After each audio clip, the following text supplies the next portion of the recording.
This is Will here at Conquer Life's headquarters today. I'm sitting here with Adrian Nuno, who's a creative, a filmmaker, and you've also created a web series that's been pretty successful. Thank you so much for sitting down with us today. Thanks for having me. Yeah, can you tell us just a little bit about yourself? I've been creating content now for almost 14 years.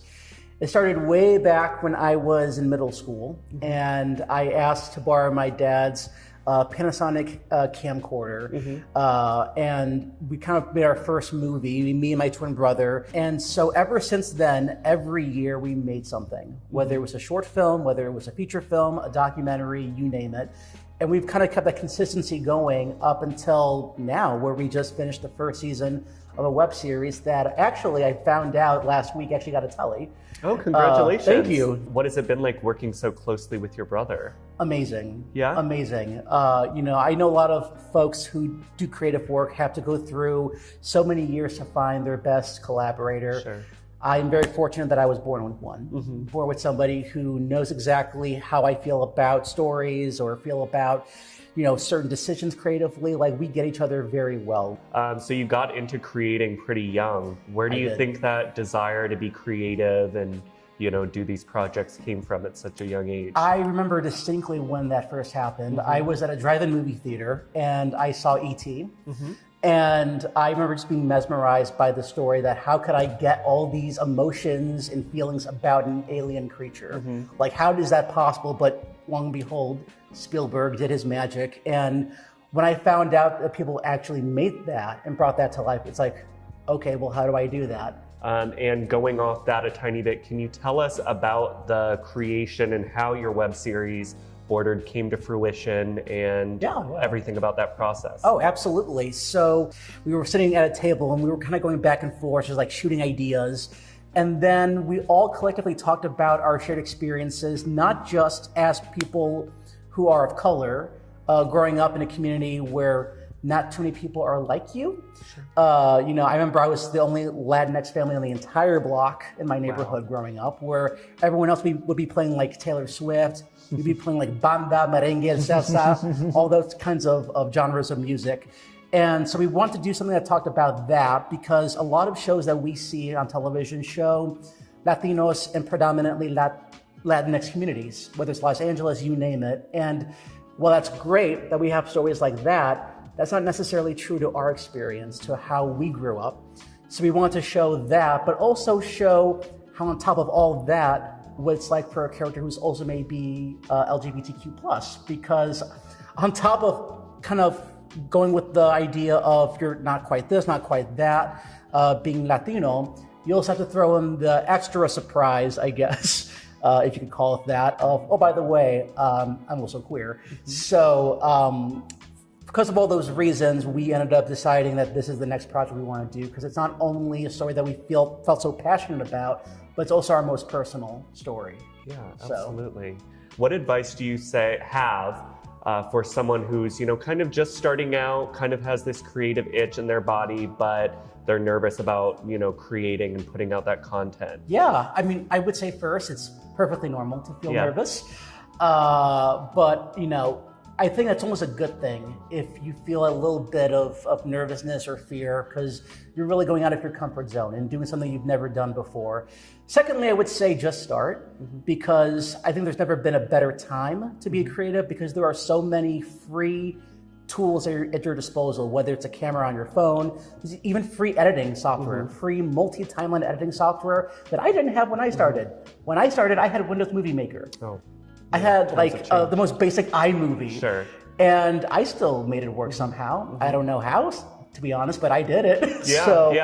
You know, just start. What other, you know, what other movies, TV shows, what other things kind of inspired you, or actors too, to do what you do now? Oh yeah, I would say the one show that immediately comes to mind is actually a show that came out recently, Heartstopper. And I loved how with even some of the characters, the fact that the characters may be transgender or bisexual, it's not solely all that they're about. It's just like a fun fact that they throw in, and then we move on to show more depth of that character. Two, I would say actually Love, Victor, because I had just come out at the time that Love, Victor, the first season came out. And it really hit home for me because the show focuses on a Latinx family. One of the siblings of Victor is literally named Adrian. Wow. And so I was just like, oh my gosh. Sure, yeah. It just like, it tugged at me in Yeah. a way that like, oh my gosh, it really hit close to home for me. Yeah. And then aside from that, another show that I would say really struck a chord with me, I would have to say, I mean, it's a classic, Breaking Bad, just because it just kind of had a bit of a slow burn at first, and then when it took off, it leapt. And going off what you said, I know you said you came out in the last few years. Can you tell me a little bit, if you don't mind, about what that process was like for you? Oh, sure. Yeah. And yeah. So I remember when I was 18, my twin brother called me down to the basement because he wanted to tell me something. And as he was about to talk to me, I saw like his hands were shaking. And I just kind of like stopped and I'm just like, I know, it's okay. I see where your eyes go when a cute guy walks by. It's okay, you know, and I'll make things easier. I'll come out and say it too. I'm also, you know, queer. And since then it was just kind of like, you know, just coming out to more people, my parents, best friends, my older brother, and I expected some resistance with some of my extended family, but I was surprised to see how many folks actually responded with joy and with kindness, and for some even apologizing that maybe they made me feel uncomfortable to not be my full self. And so it was surprising on many levels with that alone. But I think it was in 2019, we posted on Facebook our coming out, and been fully out ever since. What made you want to start the conversation around mental health and creating a safe space for the LGBTQ plus community on Instagram and your social media platforms? So for my mental health aspect, I know it started shortly after graduating high school, because I kind of went into a bit of a depression because I went through so much work in high school to be able to go to a 4-year college right after. But ultimately, I didn't really know what it was I wanted to major in. Sure. So despite how I felt at the time, I made the decision to go to community college first. And then my two brothers, they both left home, went to 4-year colleges, and it was just me by myself at home, living in the suburbs. And that just really got to me. So I went to a bit of depression, dealt with anxiety, and I realized at some point that, you know, I really need to do something about this. So I started seeing a therapist, went to go see a psychiatrist, and when I started having these conversations around mental health with some of my family, I realized at the time how strong the stigma still existed around mental health. And so I realized then and there that I needed to kind of start the conversation with them and with so many other people who felt the same way. You know, it's been really wonderful seeing the responses that I've gotten on some of the posts that I've done, folks saying, you know, I need to hear this, you know, myself or someone else I know is going through something similar to what you went through. What do you suggest I do about it? And just being kind of like a safe space for someone to come and talk with me and confide in me, something that they don't feel comfortable sharing about with other people. Because I get it, you know, I've been in that position several times over the years, and I know what it feels like. But best of all, you don't have to go through that alone. You never have to go through that alone. What other ways do you kind of nurture your own mental health? Yeah, I would say definitely spending time with friends. Despite how my schedule can be sometimes, I try to make that a priority. I really had to put in a lot of like hard stops and boundaries around work and so many other things to really take care of myself first. Number 2, meditation. I really started doing that a lot more. At first, it was a struggle because it's so hard to just sit still and be present. But now, fortunately, all these years later, I can get to a point where I can truly get my mind to think about nothing. Number 3, also just being around in nature more.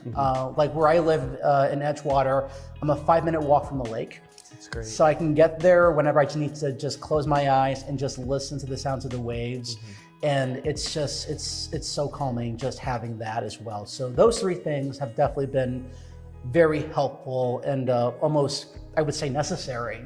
What advice do you have for yourself, maybe 5-10 years ago? Such a deep question. I would say just take it easy, be more present, enjoy what you have now.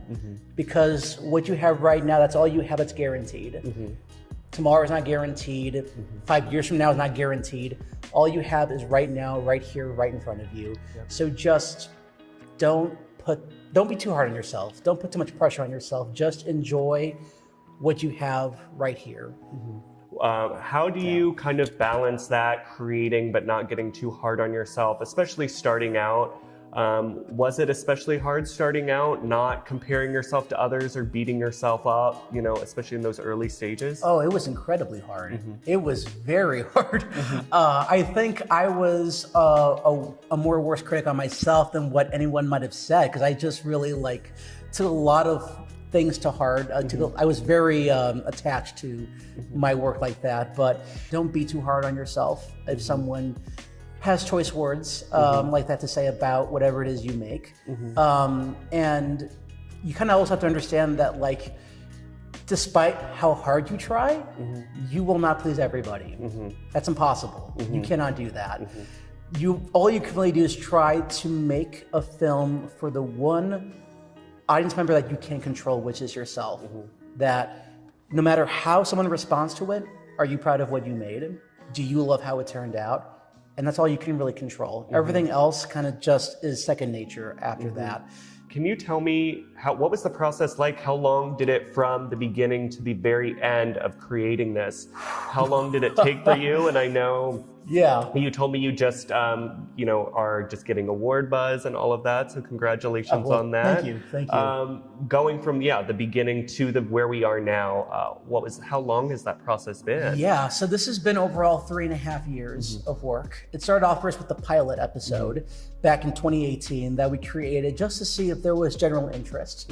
And so we took the pilot to New York, to Los Angeles, and just talked with various folks and saw if we made a whole season, would anyone want to watch it?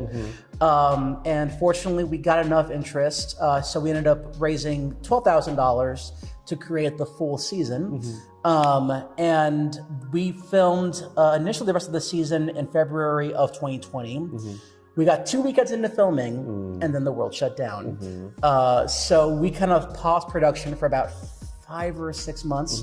And then in August, I was like, I think we're close enough where we can resume production, but we had to take a lot more out of budget for masks, thermometers, hand sanitizers, Clorox wipes, you name it. And we had very, very, very strict protocols on set. So our unit production manager, Thomas Sepernick, one of our associate producers, Anna Fleming, they were like, if you're not on camera, put the mask back on. I don't care what it is you're doing, you have to put it back on.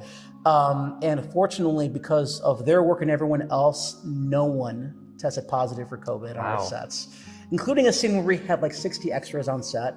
At one point, that day I was terrified. Sure. I thought if there was ever a time where someone will get COVID, it's tonight. Of course. And fortunately, somehow, no one got it. Yeah. So that was a time I wouldn't recommend doing a shoot like that in the midst of a pandemic. But somehow we got through that. And then post-production took about a year.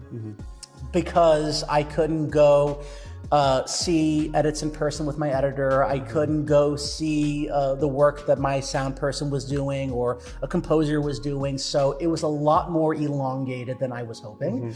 But fortunately, we got through it all. And then in November of last year, we finally got it out into the world. But can you tell us a little bit about where we can check you out on social media? Can you tell us where we can check out Bordered and you know everything regarding you? Absolutely. So Bordered is currently either on YouTube at the Nuno Twins or is on an Emmy-nominated platform called Open TV. There's an app on it for Apple, Android, Fire TV. basically all your places where you typically find apps. Then you can find me on Instagram at Adrian the Nuno Twin. I also have a TikTok at Nuno Twins, Nuno, that we're kind of posting more frequently on. Yeah, those are the places where you could find me.